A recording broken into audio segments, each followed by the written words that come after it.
छात्रों, आज हम 9वीं कक्षा की हिंदी पुस्तक में जो 5वां पाठ है जूलिया, इसे पढ़ेंगे। जूलिया इस पाठ के लेखक है अंतोन चेखव। तो अंतोन चेखव का परिचय हम पहले देखते हैं। अंतोन चेखव का जन्म 29 जनवरी 1860 में तगान रोग, जो यह गांव कहाँ पर है या यह स्थान कहाँ पर है, रूस में यानी रशिया में है, वहाँ पर हुआ था। ये रशियन लेखक है। मृत्यु 15 जुलाई 1904 को हुई थी। महान रूसी साहित्यकार अंतोन चेखव प्रसिद्ध कथाकार और नाटककार थे। यानी रशियन साहित्य में या रूसी साहित्य में ये इनका नाम बहुत बड़ा है। बहुत बड़े साहित्यकार, एक जाने माने साहित्यकार के रूप में ये जाने जाते थे। तो ये अंतोन चेखव एक प्रसिद्ध कथाकार और नाटककार थे, यानी कथाएं लिखते थे, नाटक लिखते थे। उनकी कहानियों में सामाजिक कुरीतियों का व्यंग्यात्मक चित्रण किया गया है। अंतोन चेखव ने जो कहानियाँ लिखी है, इसमें जो कुरीतियाँ है, बुरी प्रथाएं है, उसका व्यंग्यात्मक चित्रण किया है। यानी जो प्रथाएं प्रचलित है, बुरी प्रथाएं या सामाजिक कुरीतियाँ है, जिनका हमारे जीवन पर बहुत बुरा असर होता है, पर वह रीतियाँ चलती रहती है, तो व्यंग्यात्मक ढंग से यानी उसे दर्शाया गया है। पर किस तरह से? व्यंग्यात्मक ढंग से उन्होंने अपने कथाओं में इन सामाजिक कुरीतियों का क्या किया है? चित्रण किया है। इनके प्रमुख कृतियाँ है a dreary story, the wife, ये दोनों क्या है? उपन्यास है। Anna on neck, a bad business, the bird market, old age, Grisha आदि क्या है? कहानियाँ हैं इनके द्वारा लिखी गई। इवानोव द चेरी आर्च्ड आदि इनके द्वारा लिखे गए नाटक हैं। अब ये जो पाठ है, जूलिया नाम का जो पाठ हमें पढ़ने के लिए दिया गया है, यह एक एकांकी है। एकांकी यानी एक अंक वाला छोटा नाटक। आकार में वो क्या होता है? छोटा होता है, और उसमें एक ही अंक होता है। उसे क्या कहा जाता है? एकांकी। इसका आकार छोटा होने के कारण इसमें एक ही कथा होती है। इसकी कथा व संवाद आदि से अंत तक रोचक और आकर्षक होते हैं। छोटी सी कथा एक ही कथा होती है, छोटी सी होती है, जिसके कारण ये कैसी होती है? रोचक और आकर्षक होती है। प्रस्तुत एकांकी में रचनाकार ने दब्बूपन को त्याग कर अपने अधिकार न्याय के लिए सजग रहने हेतु प्रेरित किया है। इस एकांकी में रचनाकार अंतोन चेखव जी ने क्या बताया है? दब्बूपन यानी डर डर कर जीना, या अपने ही अधिकारों को जब छीना जाता है या अन्याय होता है, तो इस अन्याय को सहने से मना करना या न्याय पाने के लिए झगड़ना, न्याय पाने के लिए प्रयत्न करना, अपने अधिकारों के प्रति सजग रहना आवश्यक है। यह बात इन्होंने क्या की है? इस एकांकी के द्वारा बताई है कि हम अपने जो अधिकार हमें मिले हुए होते हैं, वह अगर कोई हमसे छीनता है या किसी भी बात का अन्याय अगर हम पर कोई करता है, तो उसके खिलाफ हमें लड़ना ही चाहिए। ये बात लेखक इस एकांकी के जरिए बताना चाहते हैं। तो हम एकांकी पढ़ते हैं। बच्चों की गवर्नेंस जूलिया वासिलदेवना आती है। बच्चों को संभालने के लिए जो रखी जाती है, उसे गवर्नेंस कहा जाता है। तो बच्चों की जो गवर्नेंस है, उसका नाम क्या है? जूलिया वासिलदेवना, जो आती है। ये एकांकी है। जूलिया दबे स्वर में, आपने मुझे बुलाया था मालिक। जैसे ही जूलिया आती है तो दबे हुए स्वर में यानी डरी डरी आवाज़ में क्या कहती है, क्या पूछती है? आपने मुझे बुलाया था मालिक। गृहस्वामी यानी जिनके बच्चों को संभालने के लिए वह संभालने की नौकरी वह करती है, उस घर का मालिक या स्वामी। तो वह गृहस्वामी क्या कहता है? देखो, हाँ बैठ जाओ जूलिया, खड़ी मत रहो। तो वह गृहस्वामी जूलिया को कहता है कि बैठ जाओ, खड़ी मत रहो। तो जूलिया बैठते हुए शुक्रिया उनका अदा करती है। क्या कहती है? शुक्रिया। गृहस्वामी, जूलिया, मैं तुम्हारी तनख्वाह का हिसाब करना चाहता हूँ। मेरे ख्याल से तुम्हें पैसों की ज़रूरत होगी, और जितना मैं तुम्हें जान सका हूँ, मुझे लगता है कि तुम अपने आप पैसे भी नहीं मांगोगी, इसलिए मैं खुद ही तुम्हें पैसे देना चाहता हूँ। हाँ, तो तुम्हारी तनख्वाह 30 रूबल महीना तय हुई थी ना? तो गृहस्वामी ने जूलिया को किस लिए बुलाया हुआ है? कि गृहस्वामी जूलिया को उसकी तनख्वाह यानी उसके काम करने का वेतन, उसका हिसाब करना चाहता है। और ख्याल यानी विचार से, यानी मेरे विचार से वो क्या कहता है कि तुम्हें पैसों की ज़रूरत होगी और जितने दिन से तुम मुझे काम कर रही हूँ, मैं तुम्हें देख रहा हूँ, उस पर से मुझे पता है कि तुम अपने आप अपने मुंह से कभी तनख्वाह नहीं मांगूंगी। इसलिए मैं खुद ही तुम्हें पैसे देना चाहता हूँ और उसके लिए हिसाब करना है तुम्हारे काम का कि कितने दिनों से काम किया है, कितना हिसाब होता है और तुम्हें पैसे देने हैं। तो तनख्वाह कितनी तय हुई थी? 30 रूबल महीना तय हुई थी। रूबल ये वहाँ का चलन है, रूस का या रशिया का चलन है। जैसे हमारे यहाँ रुपये है या जैसे डॉलर, पाउंड ऐसा चलन है, उसी तरह से रूबल रशिया का चलन है। तो जूलिया की तनख्वाह कितनी तय हुई थी? 30 रूबल महीना। तो गृहस्वामी कहते हैं कि तुम्हारी तनख्वाह जब तुम्हें नौकरी पर रख रहा था तो 30 रूबल महीना तय हुई थी। जूलिया विनीत स्वर में, विनीत यानी नम्र स्वर में, जी नहीं मालिक 40 रूबल। तो नम्र स्वर में जूलिया क्या कहती है कि नहीं मालिक, कितनी तय हुई थी तनख्वाह? 40 रूबल। गृहस्वामी नहीं भाई 30, ये देखो डायरी, पन्ने पलटते हुए मैंने इसमें नोट कर रखा है, मैं बच्चों की देखभाल और उन्हें पढ़ाने वाली हर गवर्नेंस को 30 रूबल महीना ही देता हूँ। तुमसे पहले जो गवर्नेंस थी उसे भी मैं 30 रूबल ही देता था। अच्छा, तो तुम्हें हमारे यहाँ काम करते हुए 2 महीने हुए हैं। तो जूलिया विनीत स्वर में, नम्र स्वर में कहती है कि मालिक 30 रूबल नहीं 40 रूबल महीना तय हुई थी। तो गृहस्वामी क्या कहते? नहीं नहीं, मैं झूठ बोल रहा हूँ क्या? ये देखो मैंने डायरी में लिखा हुआ है और अब मैं अपने घर में बच्चों के लिए जो गवर्नेंस, बच्चों को संभालने के लिए जो गवर्नेंस रखता हूँ, तो हर एक को मैंने निश्चित किया है कि हर एक को मैं कितने रूबल देता हूँ महीने की? 30 रूबल। और मैंने डायरी में नोट कर भी रखा है। और डायरी के पन्ने क्या करने लगते हैं वो गृहस्वामी? पलटने लगते हैं। तो तुम मुझे मेरे यहाँ अब 2 महीने से काम कर रही हो और 30 रूबल ही तय हुए थे, ये गृहस्वामी जूलिया को बताता है। जूलिया दबे स्वर में, जी नहीं 2 महीने 5 दिन। तो दबे स्वर में है ना, डरते हुए जूलिया क्या कहती है? 2 महीने नहीं मालिक, 2 महीने 5 दिन। गृहस्वामी क्या कह रही हो जूलिया, ठीक 2 महीने हुए हैं। तो मालिक क्या कहते हैं, गृहस्वामी क्या करते हैं कि क्या कह रही हो, 2 महीने 5 दिन नहीं, ठीक ठीक 2 महीने हुए हैं भाई, मैंने डायरी में सब नोट कर रखा है। हाँ, तो 2 महीने के बनते हैं 60 रूबल, है ना। मालिक क्या कहते हैं, गृहस्वामी क्या कहते हैं? 2 महीने 5 दिन नहीं जूलिया, 2 महीने मैंने डायरी में नोट कर रखा है ना। और हर बात मैं डायरी में नोट कर रखता हूँ, ऐसा वो कहते हैं। तो अब वो हिसाब कर रहे हैं गृहस्वामी, किसका? जूलिया की तनख्वाह का। और वो क्या कहते हैं? 2 महीने हुए हैं, 30 रूबल तय हुआ था हर महीना, या महीने के 30 रूबल तय हुए थे। और उस हिसाब से 2 महीने के कितने होते हैं? ज़रा वो सोचने लगता है और वो कहते हैं कि 60 रूबल। लेकिन 60 रूबल तभी बनते हैं जब महीने में तुमने एक दिन भी छुट्टी न ली हो। तुमने तो इतवार को छुट्टी मनाई ही है ना। अब ये हिसाब कर रहे हैं गृहस्वामी। वो क्या कहते हैं जूलिया को कि ये 60 रूबल मुझे तुम्हें देने चाहिए क्योंकि 2 महीने से तुम मेरे यहाँ काम करती हो या नौकरी कर रही हो। पर ये 60 रूबल कब बनते हैं कि 2 महीने में एक भी दिन तुमने अगर छुट्टी नहीं ली है तो 60 रूबल तुम्हारी तनख्वाह बनती है। पर हर इतवार को तुमने क्या की है? छुट्टी ली है। तो अब महीने में इतवार जितने आते हैं तो 2 महीने में जितने आए उसकी तनख्वाह क्या कर लेंगे ये गृहस्वामी? काट लेंगे।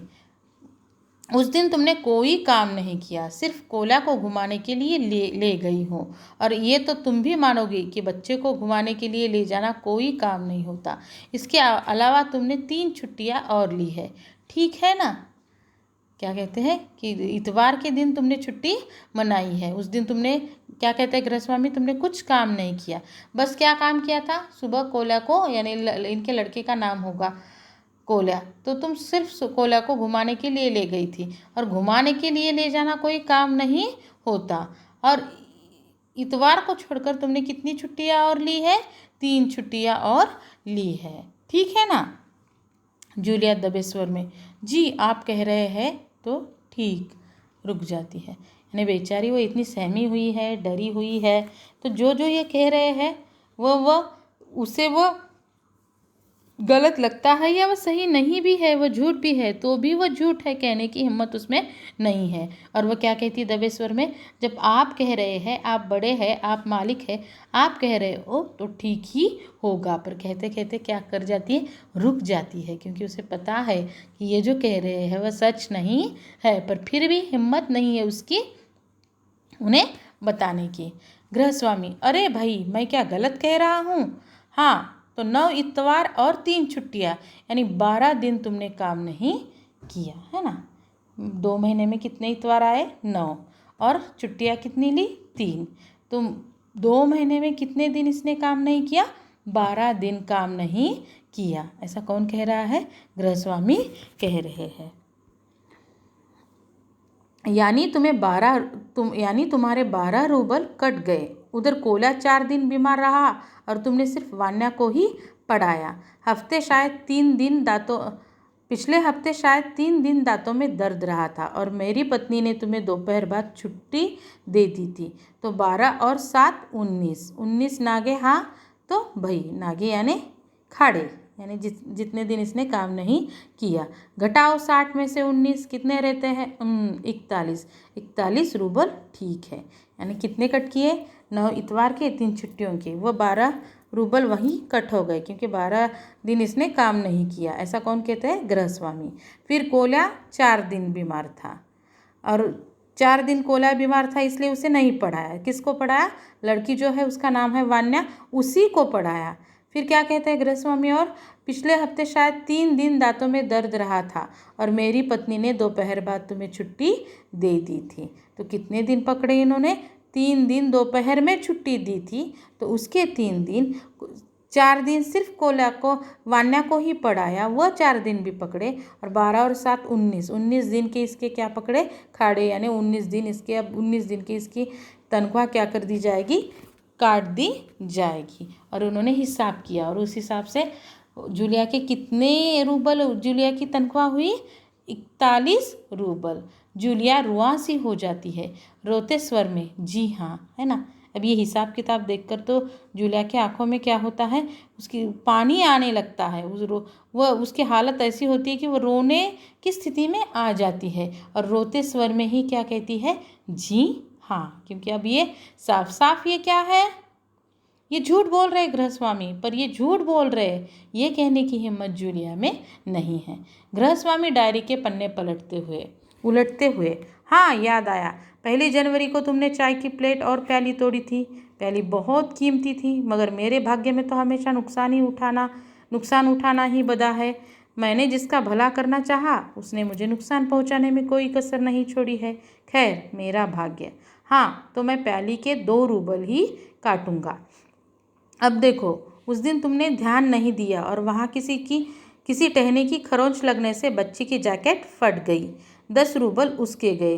इसी तरह तुम्हारी लापरवाही की वजह से घर की सफाई करने वाली नौकरानी मारिया ने वान्या के नए जूते चुरा लिए। रुक कर, तुम मेरी बात सुन भी रही हो या नहीं?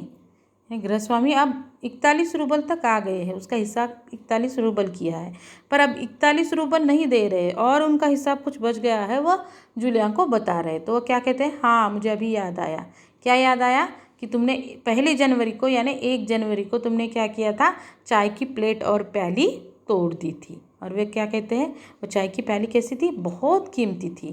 साथ ही साथ क्या कहते हैं? मेरा तो नसीब ही ऐसा है, या मेरा भाग्य ऐसा ही है, मैं जिसकी भी मदद करने जाता हूँ या किसी का भला करना चाहता हूँ, तो वो सामने वाला व्यक्ति जिसका मैं भला करना चाहता हूँ वह मेरा नुकसान ही करता है। यानी मेरा भाग्य ऐसा ही है। अपने ज़रा भाग्य को कोसते हैं और मुझे नुकसान कराने में हमेशा कराने वाला व्यक्ति कोई कसर बाकी नहीं रखता है।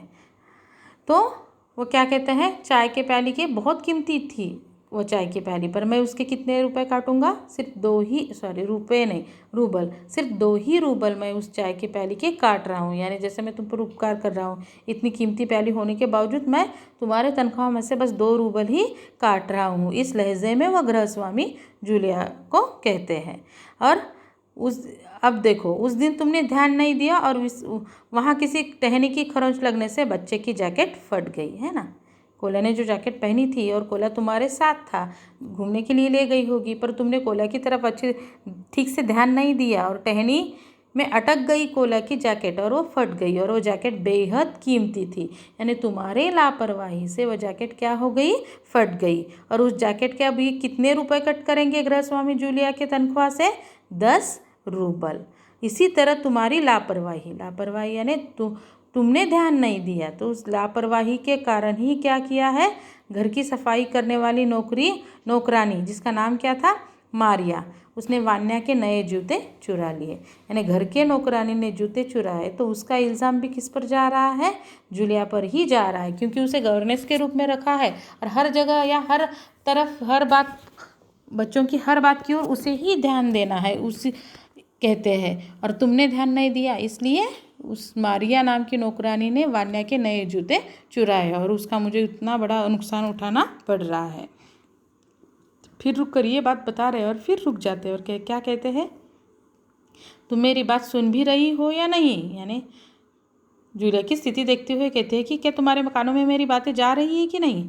जूलिया मुश्किल से अपनी रुलाई रोकते हुए, जी सुन रही हूँ, है ना। ये जो हिसाब किताब गृहस्वामी का या मालिक का चल रहा है, वो सुनते ही उसकी हालत रोने जैसी हो गई है। रोने पर वह जैसे तैसे काबू पाकर वह सारा हिसाब किताब सुन रही है।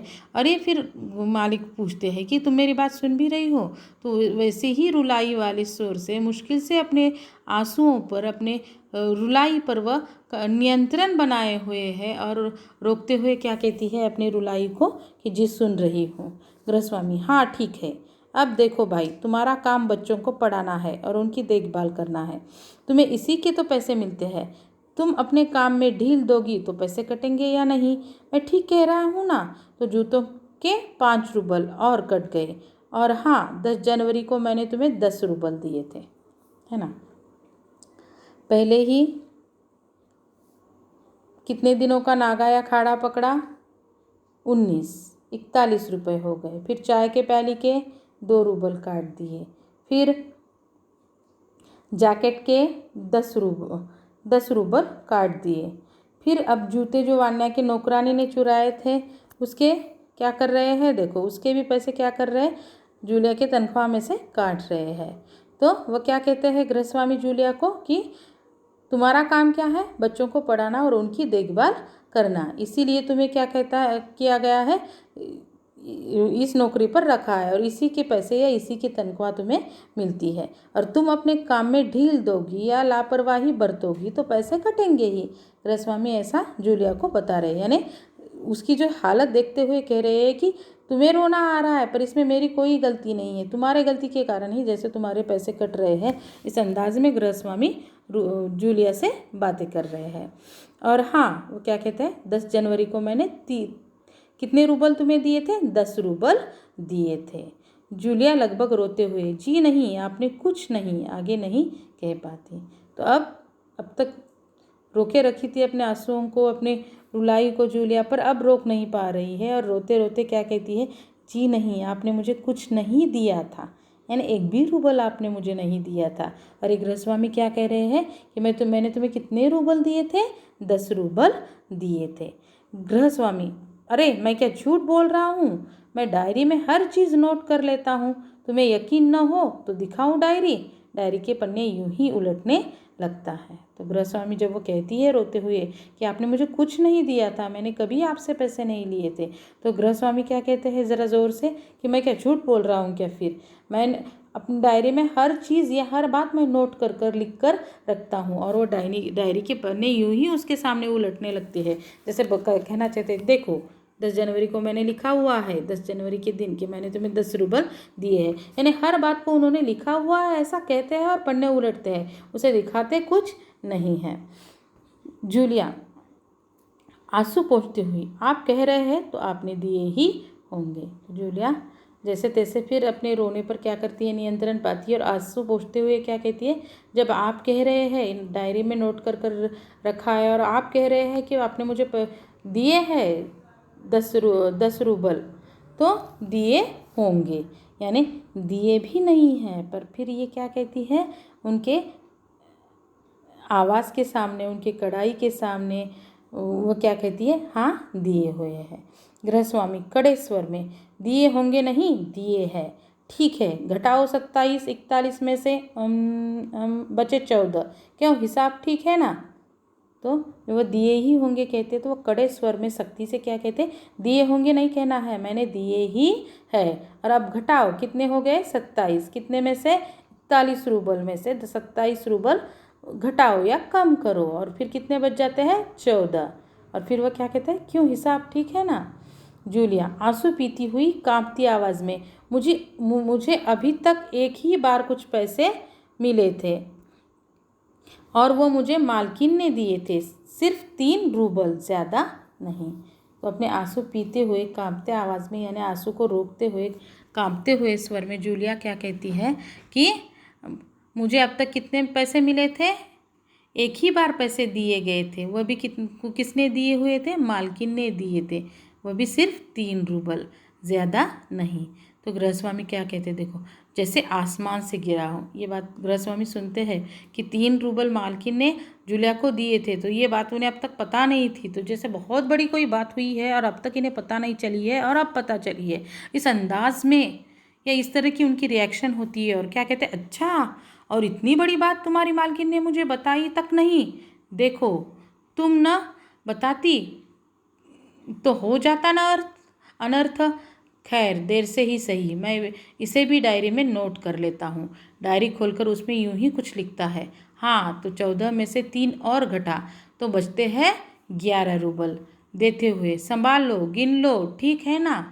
तो जैसे ही वह कहती है कि अब तक मुझे किसी ने पैसे नहीं बस दिए थे, बस मालकिन ने एक बार सिर्फ 3 रूबल दिए थे, तो ये बात सुनते ही वो कहते हैं कि ये बात तो मुझे पता ही नहीं थी, और ये अगर तुम नहीं बताती तो ये बात मुझे कभी पता नहीं चल जाती, और कितना बड़ा अनर्थ होता है ना, कितना बड़ा मेरा नुकसान हो जाता। खैर अब मैं इसे डायरी में लिख लेता हूँ। और यूं ही लिखने जैसा कुछ करते हैं, नाटक या लिखने जैसे एक्शन करते हैं। और फिर 14 जैसे तैसे 14 रूबल उसकी तनख्वाह तक आए हुए थे। फिर उस 14 रूबल में से 3 रूबल जो मालकिन ने इसे दिए हुए थे वो क्या कर देते हैं, काट देते हैं। और फिर कितने बच जाते हैं, 11। तो संभाल लो, गिन लो, ठीक है ना, है ना। 2 महीने 5 दिन काम किया है था जूलिया ने। 40 रूबल हर महीने की उसकी तनख्वाह निश्चित हुई थी। 80 रूबल और फिर 5 दिन के ऊपर के, इतनी उसकी तनख्वाह बनती थी। पर इन्होंने उसके हाथ में सिर्फ कितने रुपए टेक दिए, कितने रूबल टेक दिए, बस 11 रूबल। और उसी को वह क्या कहते हैं, देखो ठीक है ना, गिन लो, मैंने तुम्हारे यानी तुम्हारा कुछ नुकसान नहीं कराया है, इस लहजे में वह कहते हैं। जूलिया कांपते हाथों से रूबल लेती है, कांपते ही स्वर में, जी धन्यवाद, है ना। वो बेचारी मन में बहुत दुखी है, क्योंकि उसके मेहनत की कमाई क्या की जा रही है, काट दी जा रही है, उससे छीना जा रहा है। और इस अंदाज में छीना जा रहा है कि सब कुछ जानते हुए उस पर अन्याय हो रहा है, ये देखते हुए भी वह चुप है, कुछ नहीं कह पा रही है। और वह अंदर ही अंदर वो बहुत दुखी है। और वह क्या करती है, फिर भी वह थरथराते हुए कांपते हुए आज से वह 11 रूबल लेती है और धन्यवाद अदा करती है गृहस्वामी का। इससे हमें समझ में आता है कि जूलिया का चरित्र या जूलिया कैसी लड़की है। जूलिया एक ईमानदार लड़की है, जूलिया अच्छी लड़की है, पर जूलिया कैसी लड़की है, दब्बू लड़की है, या कैसी लड़की है जो हमेशा क्या करती रहती है, डरती रहती है ना। अपने सच के लिए, अपने पक्ष में वह अपने लिए ही खड़ी नहीं रह पाती है, अपनी बातों को, सच्ची बातों को वह दृढ़ता से नहीं कह पाती है। इस तरह उसका दब्बू स्वभाव है। गृहस्वामी अपना गुस्सा संभाल नहीं पाता, ऊंचे स्वर में लगभग चिल्लाते हुए, तुम मुझे धन्यवाद दे रही हो जूलिया, जबकि तुम अच्छी तरह जानती हो कि मैंने तुम्हें ठग लिया है, तुम्हें धोखा दिया है, तुम्हारे पैसे हड़प लिए हैं, और तुम इसके बावजूद मुझे धन्यवाद दे रही हो।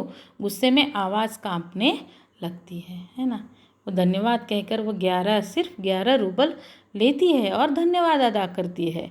तो गृहस्वामी अब तक जो हिसाब किताब किया था और 11 रूबल दिए थे, उसका धन्यवाद सुनकर अपने गुस्से पर वह काबू नहीं रख पाते हैं, नहीं संभाल पाते और ज़ोर से चिल्लाकर क्या कहते हैं कि तुम मुझे धन्यवाद दे रही हो जूलिया, जबकि मैंने तुम्हारे साथ इतना अन्याय किया है, तुम्हारे इतने रूबल क्या किए हैं, काटे हैं, ये तुम अच्छी तरह से जानती हो। पर मैंने तुम्हें धोखा दिया है, ठग लिया है, तुम्हारे पैसे हड़प लिए हैं, है ना? फिर भी तुम मुझे क्या कर रही हो, यानी मुझे भला बुरा कहना या अपनी सच्चाई दृढ़ता के साथ कहने के बजाय तुम मुझे उल्टा क्या कर रही हो, धन्यवाद दे रही हो। और वो गुस्से में उनकी आवाज़ क्या करने लगती है, कांपने लगती है। तो जूलिया क्या कहती है, देखो जूलिया, जी हाँ मालिक। गृहस्वामी गुस्से से तुतलाने लगता है, तो जूलिया जी हाँ मालिक कहती है। तो वह यानी इतना गुस्सा आता है कि उस गुस्से में गृहस्वामी के मुख से स्पष्ट रूप से शब्द भी बाहर नहीं आते हैं। वो तुतलाने लगते हैं, जी हाँ मालिक, जी हाँ मालिक। क्यों क्यों जी हाँ मालिक? वो गुस्से से क्या कहते हैं, क्यों बार बार जी हाँ मालिक, जी हाँ मालिक, क्यों ये इतना जी हाँ मालिक, जी हाँ मालिक कह रही हो। जूलिया डर जाती है भयभीत स्वर में, क्योंकि इससे पहले मैंने जहाँ जहाँ काम किया उन लोगों ने तो मुझे एक पैसा तक नहीं दिया, आप कुछ तो दे रहे हैं। तो उनका गृहस्वामी का ये रूप देखकर जूलिया डर जाती है और डरते हुए कांपते भयभीत स्वर में क्या कहती है कि इसके पहले मैंने जहाँ जहाँ जिस जिस घर में गवर्नेंस की नौकरी की उन लोगों ने तो मुझे एक पैसा भी तनख्वाह के रूप में नहीं दिया, मुझे यानी मुफ्त में मुझसे काम करा कर लिया, मुझे एक पैसा तक नहीं दिया। आप कम से कम मुझे 11 रूबल तो दे रहे थे, तो उसी 11 रूबल के लिए मैं आपको धन्यवाद दे रही थी। गृहस्वामी क्रोध के कारण कांपते उत्तेजित स्वर में, है ना, उन्हें गुस्सा आता है जूलिया के दब्बूपन पर, उन्हें गुस्सा आता है जूलिया के उस स्वभाव पर जो अपने अन्याय का विरोध भी नहीं कर पाती है। तो वह उत्तेजित स्वर में जोर से गुस्से से कहने लगते हैं, उन लोगों ने तुम्हें एक पैसा तक नहीं दिया जूलिया, मुझे ये बात जानकर ज़रा भी आश्चर्य नहीं हो रहा है। स्वर धीमा कर, जूलिया मुझे इस बात के लिए माफ़ कर देना कि मैंने तुम्हारे साथ एक छोटा सा क्रूर मजाक किया, पर मैं तुम्हें सबक सिखाना चाहता था। देखो जूलिया, मैं तुम्हारा एक पैसा नहीं मारूंगा, जेब से निकाल कर, ये है तुम्हारे 80 रूबल, मैं अभी इन्हें तुम्हें दूंगा, लेकिन इससे पहले मैं तुमसे कुछ पूछना चाहूँगा। जूलिया, क्या ये ज़रूरी है कि इंसान भला कहलाने के लिए इतना दब्बू भीरू और बोधा बन जाए कि उसके साथ जो अन्याय हो रहा है उसका विरोध तक न करे, है ना? वो गुस्से से गृहस्वामी क्या कहते हैं कि तुम्हें देखते हुए मुझे अब समझ में आ रहा है कि जहाँ जहाँ या जिन जिन लोगों के पास तुमने नौकरी की वहाँ वहाँ लोगों ने तुम्हारे इसी स्वभाव का क्या किया, फ़ायदा उठाया और तुमसे मुफ्त में काम करा लिया और एक पैसा तक नहीं दिया। ये सब कुछ क्यों हुआ? तुम्हारे स्वभाव के कारण। फिर थोड़े से आवाज़ अपनी धीमी करते हैं और फिर क्या करते हैं, यानी उनका गुस्सा थोड़ा सा कम हो जाता है और वो जूलिया को क्या कहते हैं, समझाने लगते हैं कि मुझे माफ़ करो, मैंने तुम्हारे साथ बहुत क्रूर मजाक किया कि मैंने इतने सारे पैसे किसी न किसी कोई ना कोई बहाना या कोई ना कोई बात बताकर काटे। ये मैंने तुम्हारे साथ क्या किया, एक क्रूर मजाक किया जिसके कारण उसकी हालत कैसी हो गई थी, वो रोने लगी थी। तो तुम्हें मैंने इतनी तकलीफ़ दी अपने उस क्रूर मजाक के कारण, तो उसके लिए मुझे माफ़ करो, पर मैं तुम्हें एक सबक सिखाना चाहता था। मैंने ऐसा क्यों किया? क्योंकि मैं तुम्हें एक सबक सिखाना, एक सीख देना चाहता था। और वो क्या कहते हैं कि मैं तुम्हारा एक भी पैसा क्या नहीं करूँगा, मारूंगा नहीं, यानी तुम्हारा एक पैसा भी मैं रखूँगा नहीं। और वो क्या अपने जेब से निकालते हैं और 40 रूबल के हिसाब से ही, महीना 40 रूबल के हिसाब से ही 80 रूबल उसे क्या करते हैं, 2 महीने के दे देते हैं। और अभी के अभी मैं तुम्हें यह क्या करूँगा, तुम्हारी तनख्वाह दूंगा, ऐसा कहते हैं। लेकिन इससे पहले वो जूलिया को क्या करना चाहते हैं, कुछ 4 बातें बताना चाहते हैं कि जिस तरह से उसका स्वभाव है, जिसके कारण वह अब तक क्या लोगों से धोखा खाती आई है, ठगती आई है, तो ऐसा नहीं होना चाहिए। इसलिए वो 2-4 बातें जूलिया को बताना चाहते हैं। और वो क्या कहते हैं कि जूलिया, क्या ये ज़रूरी है कि इंसान भला कहलाने के लिए इतना दब्बू भीरू और बोधा बन जाए, है ना? दब्बू यानी डरने वाला, भीरू डरपोक, और कि ज़रूरी नहीं है कि कोई लोग हमें अच्छा कहे इसलिए हम क्या करें, अपने ऊपर होता हुआ अन्याय सहते ही जाए। तो अन्याय सहना बच्चों, अन्याय करने वाला जितना दोषी होता है उससे ज़्यादा दोषी कौन होता है? अन्याय सहने वाला होता है। सहने वाला चुपचाप सहता जाता है तो अन्याय करने वाले की हिम्मत क्या होती जाती है? बढ़ती जाती है। जैसे ही ये अन्याय सहने वाला विरोध करने लगता है तो अन्याय करने वाला अगली बार क्या करेगा? सोचेगा कि नहीं, ये मुझे विरोध करता है, ये अपने अन्याय के प्रति ये आवाज़ उठाता है। तो इसीलिए अन्याय करना जितना बुरा है उससे बुरी बात कौन सी है? अन्याय सहना। और जूलिया अब तक ऐसा ही अन्याय क्या करती जा रही थी? सहती जा रही थी। अपने न्याय के लिए, अपने अधिकार के लिए लड़ना कोई बुरी बात नहीं है, बल्कि वो बहुत ज़रूरी है। और यही बात गृहस्वामी जूलिया को समझा रहे हैं कि कोई हमें भला कहे, इसके लिए हमें दब्बू भीरू या बौदा नहीं रहना है कि उसके साथ जो अन्याय हो रहा है उसका विरोध तक न करे, बस खामोश रहे और सारी जातियाँ सहता जाए, है ना। जातियाँ यानी जो भी अन्याय होता जा रहा है, जो भी बुरा उसके साथ होता जा रहा है, तो वो चुपचाप सहते जाना, यानी हम बहुत अच्छे इंसान हैं, ऐसा नहीं है। नहीं जूलिया, नहीं, इस तरह खामोश रहने से काम नहीं चलेगा। अपने को बचाए रखने के लिए तुम्हें इस कठोर, क्रूर, निर्मम और हृदयहीन संसार से लड़ना होगा। क्या कहते हैं कि ऐसे खामोश यानी चुप, ऐसे चुप रहने से काम नहीं चलेगा। जितना चुप रहोगी दुनिया उतना ही तुम्हें दबाएगी, उतना ही तुम्हें चुप करेगी। तो इस तरह से चुप रहकर काम नहीं चलेगा। इस दुनिया में अपने आप को बचाए रखना है तो क्या करना होगा कि इस कठोर, क्रूर और निर्मम यानी कोई ममता नहीं है, या क्रूर है, एकदम कठोर है, और ये हृदयहीन जो दुनिया है, संसार है, इससे लड़ना होगा। अपने आप को जीवित रखना है, अपने आप को बचा कर रखना है, अपने अस्तित्व को बनाए रखना है, तो इस दुनिया से लड़ना है। और ये दुनिया कैसी है? कठोर है, क्रूर है, निर्मम है, हृदयहीन है। तो ऐसे लोगों का पाला दुनिया में हमें करना ही पड़ता है। ऐसे लोग बार बार हमें हर मोड़ पर मिलते हैं, तो ऐसे लोगों से डर कर नहीं रहना है, दब कर नहीं रहना है, बल्कि अपने न्याय के लिए, अपने अधिकारों के लिए संघर्ष करना हमें सीखना है। ये बात गृहस्वामी जूलिया को बताते हैं। अपने दांतों और पंजों के साथ लड़ना होगा, पूरी शक्ति के साथ, है ना। जो हमारे पास हथियार है, दांत और पंजे, यानी लड़ना है, यानी क्या है? अपने अधिकारों के प्रति सजग रहना है। और कोई हमारे अधिकार छीनने की कोशिश करता है तो तीव्रता के साथ उसका विरोध कर कर अपने अधिकारों को पाना ही है, उसमें अपनी सारी शक्ति लगानी है। मत भूलो जूलिया, इस संसार में दब्बू और रीढ़ रहित लोगों के लिए कोई स्थान नहीं है, कोई स्थान नहीं है। जी, जूलिया को क्या सीख देते हैं गृहस्वामी कि इस संसार में जो दब्बू है ना, जो डरते हैं, जो भीरू है, ऐसे, और जो रीढ़ रहित है, ये रीढ़ यानी रीढ़ की हड्डी जो होती है, जो हमें सीधा रखती है।